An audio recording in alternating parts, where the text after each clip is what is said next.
It's Ron Reader digs the universe.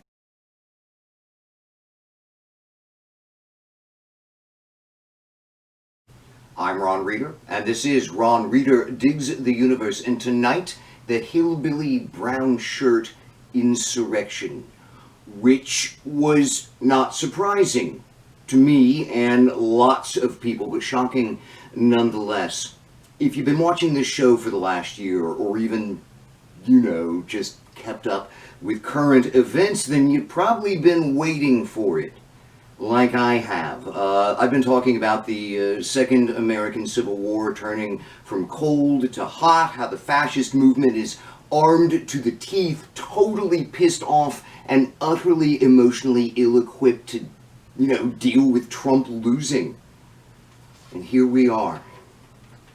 Thus far, it's been less bloody, less deadly, and less widespread than I had been thinking it was going to be, but we've still got a week or so until inauguration, and the Nazis have announced plans to protest in all 50 state capitals, and once again in D.C. for the several days leading up to the 20th.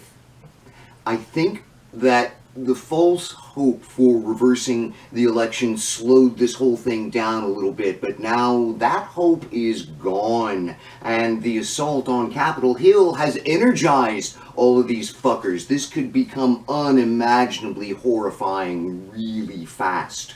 And if it does move into a horror phase, how much can we depend on the police to shut it down? That's the one thing that stood out to me about the attack. The Hillbilly Brownshirts were obviously allowed into the Capitol building. It was an inside job.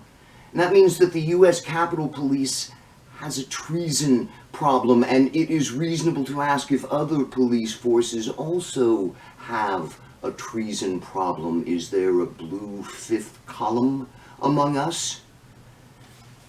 I sure as hell hope not.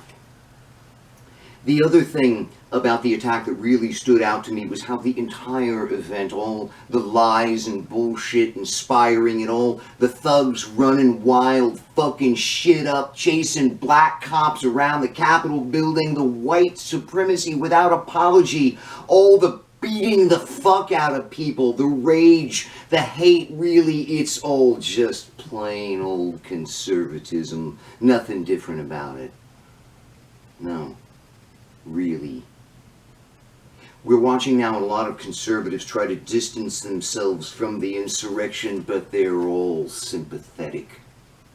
They all share the same goals. Whites in charge, conservatives in charge, liberals on the fringe or in prison where they belong. Law and order for blacks and gays and liberals and immigrants and kid gloves for them. They all want that. All of them. And frankly, I don't see much of a difference between the insurrectionists and all conservatives. The ultimate conclusion to all of their ideas and philosophies look exactly like we saw last week in Washington. That is, the conservatives are now at war with the United States. All decent Americans should oppose them. If there's any good to come from all this, it is that conservatism is now totally exposed for the sham worldview it is, and a lot of conservatives know it. It's been more than a bit hilarious watching people like Mulvaney and DeVos resign. It's like, oh, now he's gone too far. Give me a fucking break. It's too late for you to run from Trump. Everybody knows these are despicable people. Everybody. My hope is that this exposure of conservatism gives the rest of the country a better understanding of what they're facing in this Second American Civil War, and that they become all the more determined to wipe out conservatism. That's my hope. And that's all I got, really. Things are really fucked up right now. I'm Ron Reader. And this has been Ron Reader Digs the Universe. Join me, Ron Reader, again next week for another episode of Ron Reader Digs the Universe.